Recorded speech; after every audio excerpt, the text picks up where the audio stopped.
Quem cuidará dos seus ativos se você estiver impossibilitado de fazer a gestão por algum motivo? É possível que seus desejos sejam respeitados diante de problemas de saúde irreversíveis?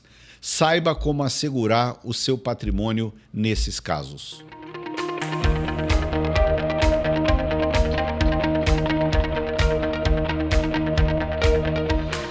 Olá, sejam bem-vindos a mais um Wealth Planning Essentials Talks, uma série para deixar você por dentro de temas como família, tributação, filantropia, governança familiar, sucessão e muito mais. Eu sou o Márcio Renato, superintendente executivo de Wealth Planning do Bradesco Global Private Bank. E ao meu lado estão o Luiz Kignel, sócio do escritório PLKC Advogados, e Poliana Simas, Wealth Planner do Bradesco Global Private Banker. Obrigada pelo convite, Márcio, e pela presença, Kignel. É um prazer dividir a mesa com vocês. Aqui no Papo de Família hoje vamos falar sobre um assunto bastante delicado. Incapacidade, interdição, o que você pode fazer previamente para que seus desejos sejam respeitados nesses casos? Kignel, a incapacidade pode acontecer em decorrência de um acidente, como também de doenças que costumam aparecer após uma determinada idade, como, por exemplo, o Alzheimer.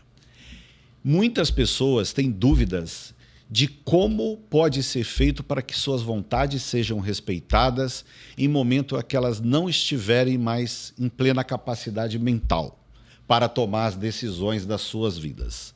Qual instrumento jurídico consegue trazer uma solução para esta situação? Bom, nós temos a situação em que a pessoa sai da sua capacidade plena para a sua incapacidade. E a primeira questão para tranquilizar é de que quem determina isso, quem decide isso não é a família, é o juiz. Né? Porque às vezes existe um receio de que a minha família vai me interditar. Não é isto. Né? Quem faz o processo de interdição, com acompanhamento do Ministério Público, com laudos de confiança do juízo, né, é o Poder Judiciário. Né? Quando uma pessoa não tem mais condição de administrar o seu patrimônio, a interdição é para sua proteção. A ideia da interdição civil é para proteger o incapaz, que ele não seja lesado em golpes, que não seja lesado patrimonialmente por terceiros e seja protegido até para não ser abandonado. Porque quando você tem a interdição, você surge a figura do curador, que passa a ser o seu responsável, não apenas responsável patrimonial, mas responsável por esta pessoa. O processo de interdição, ele significa, portanto, que a família tem que trazer ao conhecimento do Poder Judiciário, por um laudo inicial, que determinado membro da família ele está perdendo a sua capacidade cognitiva, tem condição de administração e gestão. Clássico, Alzheimer, a gente escuta isso muito, mas não só apenas por acidentes, por fatalidades. E essa pessoa passa a ser tutelada pelo Estado, tendo como mão de execução a própria família. Um dos membros da família é eleito como o seu curador, que passa a ter, novamente, poderes com deveres, não poderes com direitos. A figura do curador é uma figura de ônus, não uma figura de bônus, porque você passa a prestar contas para toda a família e passa a prestar contas também para o judiciário da gestão desta pessoa incapaz.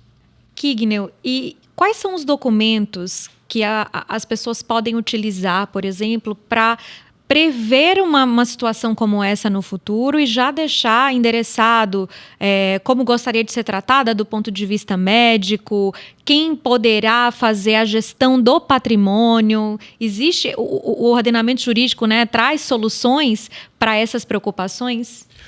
É possível que a pessoa tenha uma ata notarial, uma escritura pública, onde ela declara o seu desejo de, na hipótese indesejável de incapacidade civil, portanto, o documento não antecipa nada, eu estou plenamente capaz, por isso eu posso fazer o ato. Eu posso fazer o ato dizendo, olha, se eu ficar incapaz, provisória ou permanentemente, eu determino que tal pessoa seja a minha curadora, eu determino quem vai administrar os meus ativos, que pode até não ser a mesma pessoa. Então eu tenho uma pessoa para cuidar de mim, para cuidar dos meus ativos. né? Eu posso ter essa divisão, porque a pessoa que mais me quer bem talvez não seja a pessoa mais capaz para administrar. Então, eu posso ter essas figuras trabalhadas em um documento, uma escritura pública, como a gente recomenda, para você deixar claro essas condições e os cuidados que você vai ter, até para a administração do teu patrimônio perante terceiros. Porque quando você está incapacitado, tudo tem que se prestar contas ao juízo. Então, se você, eventualmente, era a pessoa que sustentava familiares, né, o curador não pode chegar na conta e sacar para pagar um sobrinho, uma irmã, um tio, porque de onde saiu essa determinação? Você pode escrever, né, todas essas condições, quem administra, como administra, o que pode e não pode fazer. O curador tem muitas restrições. Ele tem, sim, obrigações. Não pode, por exemplo, vender um bem imóvel sem o juiz autorizar. Por que você quer vender um bem imóvel da pessoa incapaz? Teve uma oferta boa, mas não é suficiente. É necessário vender. Então, vamos entender por quê. Então, tem vários participantes. Uma outra coisa que as pessoas confundem um pouco são as chamadas diretivas antecipadas de vontade. Que é quando eu digo, olha, se eu ficar no estágio terminal, se eu não puder opinar sobre o meu tratamento, né, e for para um estado quase que vegetativo, eu quero optar pelo tratamento que me dê mais qualidade de vida, não mais tempo de vida. Que não tem nada a ver com eutanásia, que é proibida no Brasil. Não é desligar, infelizmente, uma máquina que me mantém vivo, mas é permitir que os tratamentos não sejam invasivos. Eu não quero ser operado, né? Eu não quero ter um tratamento novo se eu tiver um novo tumor. Eu quero apenas ter um tratamento de sedação. Eu quero ficar tranquilo, assim, me deixem, né? Sem sofrimento.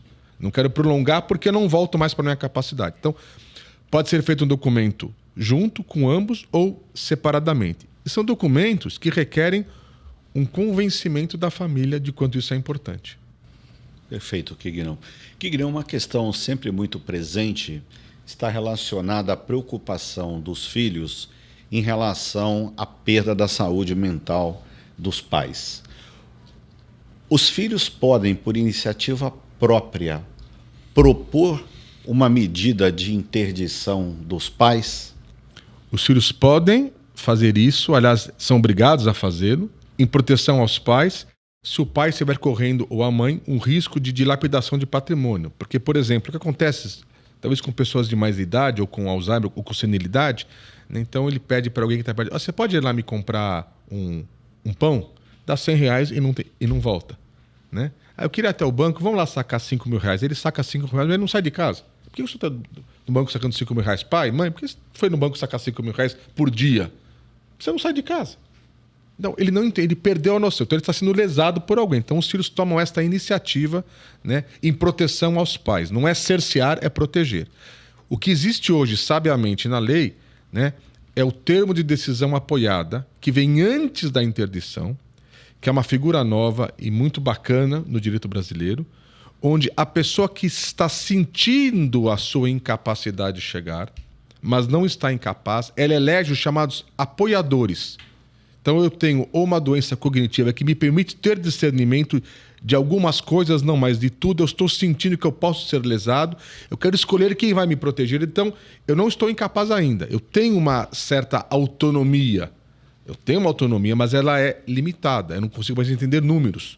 Então eu posso promover eu mesmo, né, uma iniciativa própria, não dos meus filhos, uma TDA, para que eu nomeie quem vai ficar comigo enquanto eu ficar nessa situação ainda limítrofe. Lá na frente, caracterizada assim a situação de incapacidade total, a obrigação é de se nomear um curador. E muda o cenário se já tiver formalizado nessa questão da incapacidade dos pais, se já existir uma diretiva antecipada de vontade, uma ata notarial, como que funciona uma interdição quando esses documentos já foram feitos, quando a pessoa estava bem, em perfeita condição mental? Pode acontecer que existam disputas familiares. Sabe, nas famílias não há espaço de poder, né? Alguém ocupa. Então, se o patriarca ou a matriarca, por uma situação de doença, vão perdendo esse espaço de controle familiar, controle no bom sentido de autoridade familiar, alguém vai ocupar. E eu posso ter uma disputa. Eu posso ter uma disputa entre dois irmãos. Por vezes são irmãos que não são bilaterais, são irmãos unilaterais, né? Então, um ou outro ascendente, né, não é o mesmo, então cria uma cria um interesse. Eu posso ter a minha mãe ou meu pai que tem todo o direito de ser o curador, mas é um péssimo administrador, né? Vai virar eu vou ter dois problemas. O meu pai incapaz e a minha mãe perduralha ou vice-versa. Então, isso é muito relevante. Então, esses documentos, quando feitos, quando eu tenho a minha capacidade total, serão observados e deverão ser respeitados pelo juiz. Então, eu entro com o processo de interdição, junto à ata notarial, digo, olha, a pessoa está incapaz, é feita uma perícia e o desejo dela, declarado em vida na sua capacidade, é que eu fosse o curador. O juiz tenderá a respeitar esta disposição. Então, isso é extremamente relevante. Perfeito, Kignel. Chegamos ao fim de mais um episódio do Wealth Planning Essentials Talks. Sempre um prazer ter você por aqui, Kignel, juntamente com a Poliana. Obrigada por nos assistir e até a próxima. Obrigado por sua rica contribuição, Kignel. Obrigado pelo convite mais uma vez. E você continue nos acompanhando. Voltaremos em breve com mais temas que impactam a sua família e o seu patrimônio. Até mais.